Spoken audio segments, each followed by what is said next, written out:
भारत का जो union budget है वो पास हो गया है। वित्त मंत्री निर्मला सीतारमण ने इसे पेश किया है और बजट में बहुत सारी खास बातें रही, लेकिन शिक्षा और रोजगार के लिए बहुत बड़ी बड़ी घोषणाएं की। इस वीडियो में हम आपको 7 वो बड़ी घोषणाएं बताने वाले हैं जिससे स्टूडेंट्स से लेकर वर्किंग प्रोफेशनल सबको फायदा पहुंचने वाला है। तो चलिए आपको सबसे पहले हम जो नौकरी पेशा लोग हैं उनके बारे में बता देते हैं।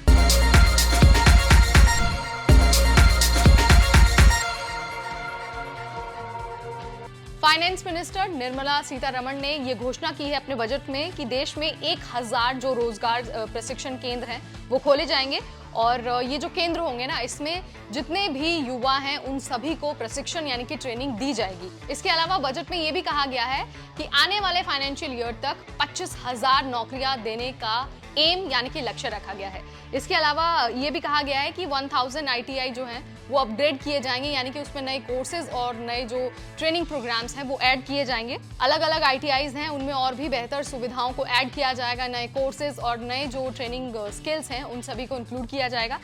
इसके अलावा इस बार बजट में EPFO की भी बात की गई है और कहा गया है कि जो भी कैंडिडेट, जो भी युवा पहली बार EPFO में रजिस्टर्ड कर्मचारी बनेंगे उन्हें 15,000 रुपए तक की जो रकम है वो दी जाएगी और ये जो रकम है वो 3 किश्तों के जरिए दी जाएगी। इसके अलावा जो जॉब देने वाले लोग हैं और जो जॉब पाने वाले लोग हैं उन सभी को इंसेंटिव की सुविधा भी मिलने वाली है।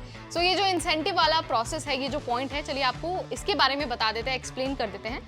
जो मैन्युफैक्चरिंग सेक्टर है उसमें जो भी कैंडिडेट रोजगार हासिल करेंगे और जो एम्प्लॉयर उन्हें रोजगार देगा, दोनों ही लोगों को सरकार इंसेंटिव देगी। ये बजट में इस बार घोषणा की गई है और ये भी कहा गया है कि जो कर्मचारी और नियोक्ता हैं दोनों को उनके EPFO में योगदान के अनुसार रोजगार के पहले 4 साल में इंसेंटिव दिया जाएगा, यानी कि जैसा आपका कंट्रीब्यूशन होगा उसी के अकॉर्डिंग आपको इंसेंटिव दिया जाएगा। और ये जो सुविधा है ये नौकरी पाने वाले और नौकरी देने वाले दोनों ही लोगों के लिए होगा, यानी कि कंपनी और जो कर्मचारी हैं दोनों ही लोगों को सरकार इंसेंटिव देने वाली है।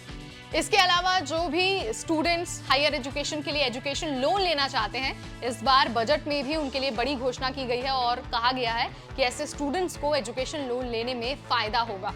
जो भी कैंडिडेट इंडिया में रहकर और जो भारत के अलग अलग संस्थान हैं अगर उसमें पढ़ाई करना चाहते हैं तो उन्हें 10 लाख रुपए तक का एजुकेशन लोन मिलेगा और हर साल 1 लाख छात्रों को सीधे E-वाउचर प्रोवाइड किए जाएंगे।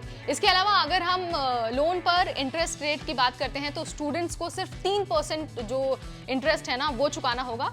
स्टूडेंट्स को भारत में जो इंस्टीट्यूट्स हैं उनमें पढ़ने के लिए 10 लाख रुपए तक का लोन मिल सकता है। इसके अलावा जो भी इंटर्नशिप करना चाहते हैं युवा और जो अपने स्किल्स को एनहांस करना चाहते हैं उनके लिए भी इस बार बहुत सारी योजनाएं लाई गई हैं। उनमें से एक है प्रधानमंत्री इंटर्नशिप योजना और ये जो योजना है ना, इसके तहत कैंडिडेट्स को 5,000 रुपए दिए जाएंगे और ये जो 5,000 रुपए होंगे ना, ये हर महीने मिलने वाली स्टाइपेंड राशि होगी। इसके अलावा जो मेडिकल कॉलेज है उसके बारे में भी प्रोविजन किया गया है। बिहार में नए मेडिकल कॉलेज खुलेंगे और जो नंबर ऑफ सीट्स हैं उनको भी इनहेंस किया जाएगा। ये तो जाहिर सी बात है, जब नए कॉलेजेस खुलेंगे तो जो नंबर ऑफ सीट्स हैं, मेडिकल सीट्स हैं, वो इनहेंस होंगी। अब स्टूडेंट्स को बाहर जाकर जो मेडिकल की पढ़ाई है वो उतनी नहीं करनी पड़ेगी। इंडिया में भी आप अच्छे नंबर लाकर मेडिकल कॉलेज में अपनी सीट को रिजर्व कर पाएंगे। इसके अलावा एक और बहुत बड़ी बात है जो फाइनेंस मिनिस्टर ने यहाँ पर हाईलाइट की है, वो ये कि जो आर्टिफिशियल इंटेलिजेंस है यानी कि AI है, उसकी वजह से जो आने वाला समय है उसमें नौकरियों को खतरा हो सकता है।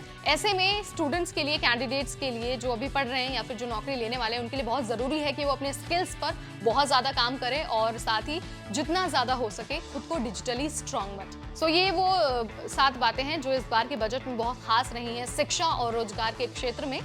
आपका इसके बारे में क्या सोचना है और इन घोषणाओं से आपको कितना लाभ होने वाला है, कमेंट के जरिए आप हमें बताइए। ऐसी और वीडियोस आपके लिए लेकर आते रहेंगे only on NBT Tech Ed।